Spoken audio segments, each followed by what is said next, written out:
Um, so I hit record, yay. Two, I think you all know that there's a Q&A tab where we can ask questions. I think that's a little better than the chat tab. And before we dive into questions, one of which was sent prior, I do want to repeat something that you may all know as well, which is during the month of July, post the month of June, we are having a promotion right now for friends and family members referred to Jumpstart for weight loss. They can receive their clinical assessment fee at $200 value off for free. And for either patients or friends and family members referred to the bioidentical hormone replacement therapy program, they can also receive a free initial lab panel for BHRT, but with the commitment that one would also sign up for the initial review and recommendation with the clinician to discuss their labs. So with that, let's go to the first question, unless there's anything else that anybody might have asked in the interim. No.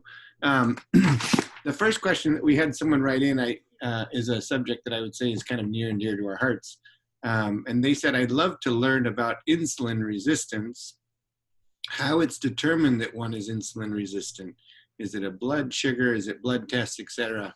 And partly because we only had one question, I went and pulled a couple slides from some of the webinars that we did on sugar, which is a cause of insulin resistance, and also on metabolic syndrome, which, as you'll see in a second, has at its core insulin resistance.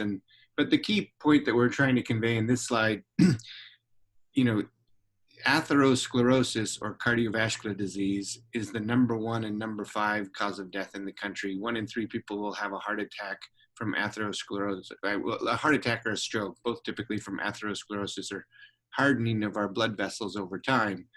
And the root cause of that atherosclerosis, as you can see from this slide, is ultimately this concept of insulin resistance, which is this kind of under or undiagnosed epidemic in the country. And at the core of many of the diseases that you'll see at the right, hypertension, of which the vast majority of high blood pressure in the country, about 95%, is what they call idiopathic or no known cause. Well, the cause is likely this underlying undiagnosed insulin resistance. Obesity, the external manifestation of insulin resistance. Hyperinsulinemia, the elevation in insulin that you get from insulin resistance when that insulin stops working because it's resistant. Diabetes has at its core insulin resistance. I'll show you some other diseases that have at its core insulin resistance. Elevated triglycerides, which we think of as carbs converted to fat in the bloodstream, has at its core, again, underlying insulin resistance. The most dangerous type of LDL, low density lipoprotein particle, the ones that tend to be the most disease causing and that tend to predict the development of diabetes even before rises in blood sugar or insulin levels, have at its core insulin resistance. Low HDL, although there's a genetic component, has at its core, again, insulin resistance. And that state of insulin resistance leads to what they call medically a prothrombotic state, a state in which we're more likely to have clots in our blood vessels, in our heart, in our brain, where that really matters, leading to heart attacks and strokes, respectively, and also creates a state of systemic inflammation. And inflammation is at the root of many of the diseases of modernity, really all the ones that you're seeing above. Arguably, high blood pressure could be related, diabetes could be related, Alzheimer's disease could be related, cancer risk can be related, all to this chronically pro-inflammatory state, which has at its root cause, again, insulin resistance, all of which combine to lead, again, to atherosclerosis, the #1 cause of death in the country through heart attacks and strokes in particular. So the question really was, how is it determined that one has insulin resistance? And if you look at this list, that kind of gives you the answer. But the way we sometimes, I'm going to try and pass on to the next slide here, and sorry, this one's a little cloudy. The way we try and frame people who have insulin resistance is we'll diagnose them with this thing called metabolic syndrome, which, as you can see from the arrow, the box that I tried to circle, when I think of metabolic syndrome, again, I think of insulin resistance as the core disease that's being manifested there. Metabolic syndrome, as we learned in the health webinar that we did on metabolic syndrome, is really important because it affects about 1 in 3 adults in the country today. And in fact, if you're over the age of 60, it affects 1 in 2 adults. So a very common syndrome, which is composed or diagnosed by a combination of 3 of 5 of the following elements. And again, if you think back to the insulin resistance slide, this is kind of sort of saying the same thing in a different way. It's a combination of, I have an excess of abdominal fat, what's known as central or visceral adiposity, basically a waist circumference in men over 40 inches, a waist circumference in women over 35 inches. And that central abdominal fat is the one that becomes endocrinologically active. It helps contribute to that pro-inflammatory state, that hyperthrombotic, hypercoagulable state that predisposes people to things like cancers and diabetes and heart attacks and strokes. It contributes to elevation in blood pressure. As you can see here, another one of the eligibility criteria for metabolic syndrome. High triglycerides are also a component. That's another lab value that contributes to metabolic syndrome, and low HDL, as we saw in a previous slide. And insulin resistance, that as far as markers for metabolic syndrome, is defined by you have either a pre-diabetic or diabetic fasting blood sugar or hemoglobin A1C, your average glucose over the last 90 days. And although it's not on here, it was on that prior slide, you could also, again, include small, dense, dangerous LDL particles as part of that same underlying metabolic syndrome-y insulin-resistant picture. So in the end, I hope that kind of answers the question, how is it determined that one has insulin resistance? If you have a diagnosis of metabolic syndrome, which includes 3 of the following 5 things on this picture, if you have any of the things that we looked at before on this other slide, that's kind of suggestive of you having insulin resistance. And the reason, again, it matters is because downstream, that ends up contributing to significant risk of atherosclerosis. It also increases risk of cancer. As you can think of in the midline section, it increases your risk of diabetes, which leads to atherosclerosis, et cetera. And there's one last slide that touches on some other diseases that are commonly related because they also have insulin resistance at their core. Which again, when you think of metabolic syndrome, really think of insulin resistance as the real central problem. But polycystic ovarian syndrome, a cause of infertility, and also a cause of increased cancer risk for women, many of whom are underdiagnosed. Alzheimer's dementia, which we talked about, something that some people call type 3 diabetes, cancer risk we talked about, cholesterol abnormalities we talked about.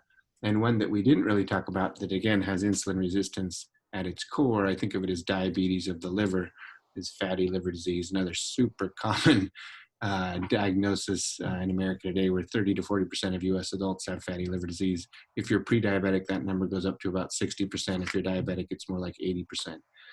So they're all related because they all share that central core of insulin resistance. And that's honestly why we talk about it so much at Jumpstart. To me, it's kind of the core central metabolic imbalance in the country. And if COVID has done anything to expose that sort of vulnerable underbelly of where we are from a health point of view in the country, it's that we have a lot of insulin resistance. It's an epidemic. And it's those people who are actually now predisposed to more serious coronavirus infections. It's the people who have obesity. It's the people who have diabetes. It's the people who have renal insufficiency, which is caused by insulin resistance. Hypertension is another COVID-related risk factor. It's all related to this same underlying insulin resistance, in my humble opinion. And again, super common. The good news, super treatable in the vast majority of cases, particularly when you catch it early. And really, Jumpstart is designed as an intervention that can effectively improve insulin sensitivity, reverse insulin resistance. And as we've shown from some other slides in the past, the best way, honestly, to do that is a combination of carbohydrate restriction and weight loss. And for people who are fans of the notion of nutritional ketosis creates additional anti-inflammatory therapeutic elements that even amplify that effect of carb restriction plus weight loss by creating this really strong anti-inflammatory effect of the ketone bodies themselves. So anyways, that's a long-winded answer, partly because we only had one question. So hopefully that answered that one. And then it looks like we have maybe another question here too. Judy had asked this Let's see. about Dr. I'm going to Gundry. get to one question that's more of a billing question in a second, but let me do this different one. I had previously asked a question about Dr. Gundry's program where foods containing lectins or oxalates are avoided. He has a large support group and people claiming to not only lose weight, but be elevated of various ailments. Yeah, I looked up that program and honestly, I stopped relatively early in reading more about it because it just didn't look like it made a lot of sense to me. When we talk about insulin resistance and the cure for insulin resistance being real food, i.e. no sugars, no white flours, minimize, processed grains, etc. We talk about trying to reverse really what's the primary metabolic disorder in the country in addition to significantly improving people's weight. When I looked at Dr. Gundry's thing, and sorry, it's been a couple months since I did that, so apologies. Many of the things he was talking about, I found them really scientifically unfounded. So I looked, I thought this doesn't make a lot of sense to me and kept going. So I'm sorry not to answer that more specifically in the past because I had looked it up, but I kind of stopped diving in further when it just didn't make a lot of sense to me. So there was another question. It said, you don't offer the Flex account any longer, correct? How come? They worked great for me when I was out of town and could not come on a weekly basis. We, instead of offering the Flex plan, actually offer similar pricing on 6 and 12-month plans played monthly. So it's kind of the equivalent of a Flex plan, but done in a way that's actually was more digestible for people because they didn't have to pay this higher upfront fee. So as an example, our 12-month program is now discounted 37% on a monthly basis.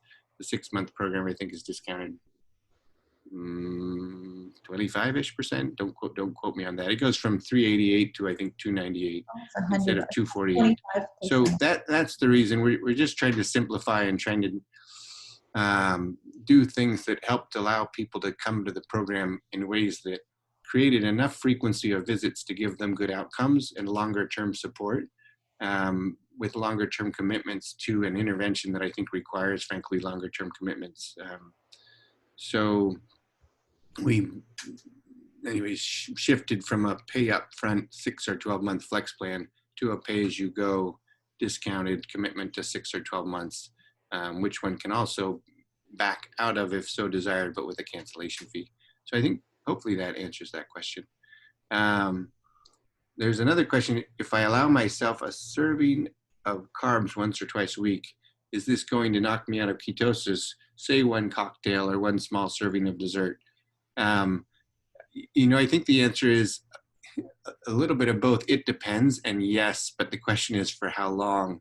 And that will all be defined by the magnitude of that quote unquote planned or unplanned exception. And also how long you've been in ketosis. If you've been a person who's been in ketosis for a week or 2 weeks, your body is still kind of preferentially burning carbs, but trying to acclimatize or adapt to burning fat preferentially. And it might be easier to knock you out of it. Whereas if you've been in a state of ketosis for 6 or 12 months at a time, your body's continued to make physiologic adaptations that you can knock yourself out of it by insulin, which is what insulin does, and it does that relatively quickly. But I don't think that will be as persistent, if that makes sense. So the next day, for example, if you go back to a low carb approach, I think you'll find yourself getting back into ketosis quite quickly. What you're describing here, one cocktail or one small serving of dessert, the one cocktail might depend. You could have a martini and it won't have anything to do with ketosis, right? Because it's a non-sugar based cocktail. A small serving of dessert, that would also depend a little bit. Well, what kind of dessert? If that's berries and cream, probably won't knock yourself out of ketosis because you're probably consuming somewhere between 10 and 15 grams of carbohydrate. But if it's a big, a larger piece of chocolate cake or something, that spike in insulin will inhibit ketosis. I would imagine if you stay consistent the next morning and next day, you'll be back into ketosis actually pretty quickly. But you do bring up a good point that I think being in ketosis, quite frankly, is a little bit of a pain. because you have to be relatively vigilant. And one of the challenges is if you're not, is you may constantly be going back and forth between burning carbs, preferentially to burning ketones, and then being sort of stuck in this in-betweener zone where you haven't fully adapted to get the benefits, decreased hunger, decreased cravings, potentially better endurance, athleticism, improvement in metabolic health. And you're constantly needing to kind of readapt in ways that can make people feel kind of pewy during that intervening period of time. So I don't know if that helps answer that question, but it's a pretty common question. I would say honest, we never expect perfection at Jumpstart. And in fact, very few people who come to the program, despite seeing what are great successes, both on average and anecdotally by individuals, they're rarely perfect. So I would say, do your best. Yes, you'll have planned exceptions, you'll have unplanned exceptions. I think the key thing is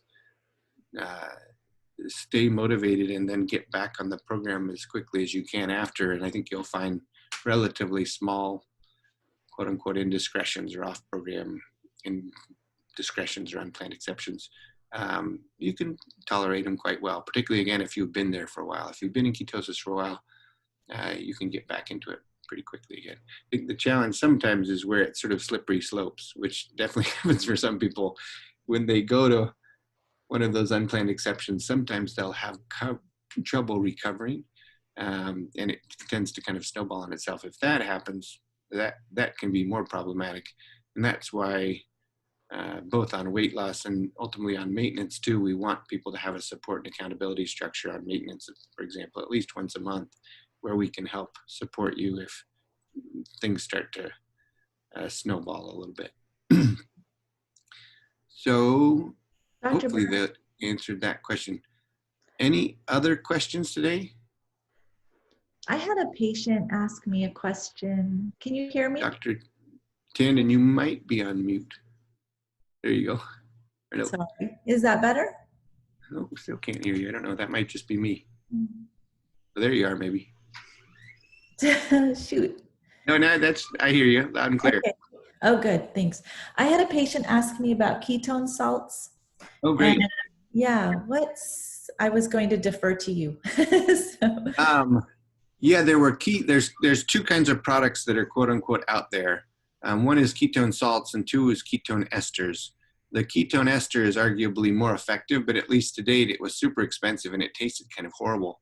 No offense there was a San Francisco-based company that was selling that. I'm not totally sure how that's going for them at the moment. They were trying to figure out how to mass produce it.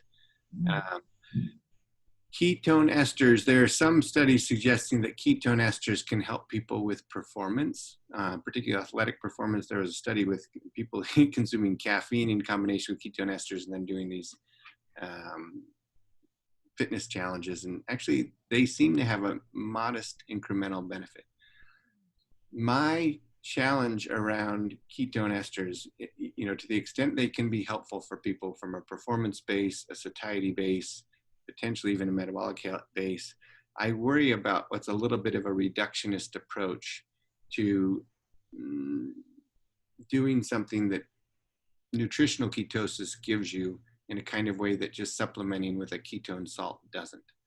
And that is, and if we go back to that original question about insulin resistance, if insulin resistance is the core metabolic challenge that we're trying to manage, you can actually reverse insulin resistance by a state of nutritional ketosis from carb restriction, weight loss, ketosis and the associated anti-inflammatory effect, insulin sensitivity, improving effect, all these potentially really powerful benefits, none of which you're going to get from simply taking a ketone. So that's where, we kind of struggled about, do we carry a ketone supplement in clinic? Because I do think you've got stories of people who are saying, gosh, it helps with hunger and cravings. It may help with performance before workouts. The one that I liked the best was the ester, but it was awful tasting and it was super expensive. So we never ended up carrying that one. But, again, some people find some benefits from the salts. I just think they're missing the big picture potential of trying to create a more sustainable lifestyle with greater metabolic benefits around real nutritional ketosis. I guess that makes sense. Yeah. Thank you. Yeah. So actually, and here's a maybe related question: how does Jumpstart feel about keto products such as keto bread, keto bars? I've seen a keto cereal advertised. Is it okay to incorporate these foods, these kinds of foods, into our food plan? We have a kind of truism here that I would say is, and that is, beware the food marketers. So, and we've said that repeatedly because they're making claims to try to sell you their stuff that may or may not be true. And so the answer ultimately will be kind of, it depends on the product. And there can be some keto breads or keto bars, or even, as you said, keto cereals advertised. Betsy actually addressed a keto cereal question a couple Jumpstart Live sessions ago. And when we looked in greater detail at what that keto cereal had in it, our answer was, well, no, that's probably not the best option for you. So I think to be more specific, it would be, figure out what product you're interested in, whether bread or bar or even potentially cereal, and then discuss that with your clinician so that they could go through the ingredients list, they could go through the carb list, they could look at the ratio of protein to carbs and what kind of fats were in there, et cetera. But I think more often than not, when I find quote unquote keto products on the market or on the shelves, I don't necessarily think they're properly designed for what the good Dr. Steve Finney used to call a well-formulated ketogenic diet. So yeah, beware the food marketers. Beware. Yeah. So here's a great question actually related to the food marketers on a food that actually I really do. It's not really a food, but it's a product that I do really love. And that's this notion of UCAN. And specifically around the bars, or they also have powders. I personally kind of prefer the powders because they don't come with some of the other ingredients that are in the bars, but that's sort of splitting hairs. So the question was, how do you count or track a UCAN energy bar? I was told only one carb box. Do you agree? In the same kind of way that we don't count a lot of fats that you're eating on the program, we actually came to the conclusion that because UCAN is a carbohydrate that doesn't act like a carbohydrate, and I can talk about that in 1 second, but we weren't going to count it as a carb as long as you limited it to 1 serving a day. There is real carb in there, and I think it's actually about 20 grams of carb per bar. But the difference is that because it's such a complex carbohydrate, it's actually like an industrially manufactured super complex carbohydrate that they call a superstarch. It slow drips that gigantic polymer of glucose into your circulation so slowly that it never stimulates insulin. And so, and that helps sort of stabilize blood sugars, and it helps prevent, actually you can see this in their marketing materials, but it helps prevent the kind of spike in glucose and subsequent crash in glucose and associated hangar that can come from less complex and more normal sugars. So, what we had is a sort of party line policy around UCAN starch, which people put in their water bottles or potentially in their smoothies, or the bars, is limit to 1 per day, but you don't have to count it, just like we don't count fats in meats that we're counting as proteins.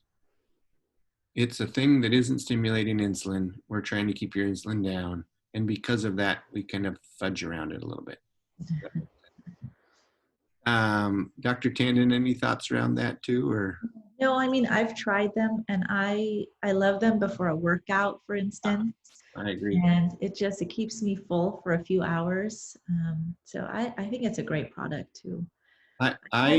I'll just echo that. I think I've told some of you this before. My son has become a pretty big cyclist. And so we go out on these rides. I generally go out with either 1 or 2 scoops of UCAN. On Sunday or on Saturday, we're doing a 110-mile, 10,000 feet of climbing ride. My plan is to bring 2 water bottles of UCAN. That'll get me through the whole experience. And I never get hungry, and I never bonk. And it seems to really work. Like Yeah, I'm blown away by that product for specifically that kind of thing, sort of endurance-y yeah. events. And it's super. Mhm. Maintains your energy. It's great. Yeah. I There's would also, yeah, just going back to the insulin resistance question too. I think I mean, you summarized it so well. And really, the bottom line is to only have the minimal amount of insulin circulating that you need to transport glucose and do its job.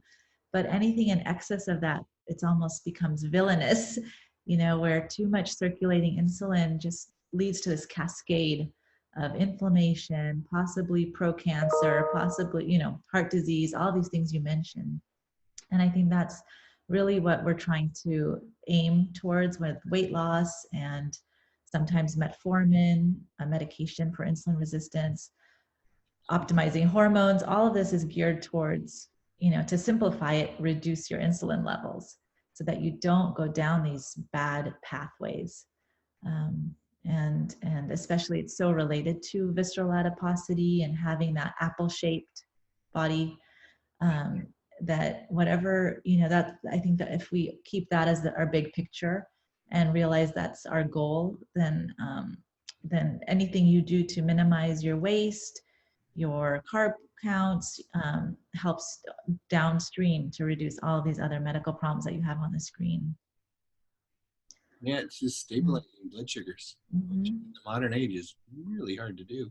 Yeah, I know. But, any other questions? I'm gonna check. Sometimes they go to the chat function, so let me just check that one too. Oh, I Nothing. think David had a follow-up question about he was told not to have one UCAN every day. I was told not to have one every day. That I don't, well, to that point, there may be an individual reason that that could be true. Let's say that. But in general, no, we were saying the opposite. We were trying to say limit to 1 serving per day and then don't count it. Now, if, for example, you were a 125-pound person who was really needing to split hairs around devilish details, we might have to say, well, maybe we count it and then we individualize that recommendation. But the general recommendation is limit to 1 serving a day. Don't count it as a carb because it's a carb that doesn't act like a carb. Just like fat doesn't get you to secrete more insulin. We're trying to, just like Dr. Tandon's saying, we're trying to kind of stabilize your blood sugar, stabilize your insulin levels, ultimately improve your insulin sensitivity. But sorry for the confusion. Hopefully this series can help clarify some of these questions. We need names, by the way. I'm just kidding.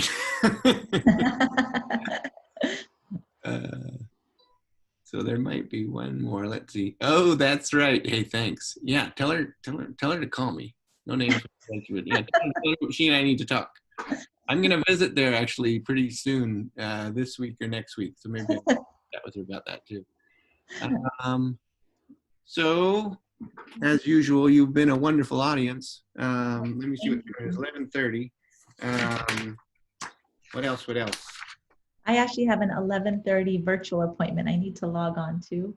Yeah, no, sounds good. Okay. Hey, just a little bit of a post announcement. Obviously, thanks everybody for joining us. We always love these sessions and appreciate your being here and asking so many great questions. Yeah. For anybody who might be interested in seeing this later, not that the people on this need to hear this, but just for anybody maybe who's a friend of yours who might be interested, know that they're on the portal later. The other thing we like to convey is, oh, sorry, that's actually on the last slide, I hope, is that you can submit questions to live@jumpstartmd.com. I think there's another link, actually, health webinars at jumpstartmd.com. Those end up in the same place. So feel free to submit questions ahead of time. For anybody who might have friends or family members or personal interest in referral to weight loss or BHRT at the moment per the prior promo recommendations or promo references, just know that there's some promotions right now that hopefully are compelling to people. And I think that's about it. So thanks so much for joining us. Thank you. Yeah, I hope to see you next week. Bye. Bye now.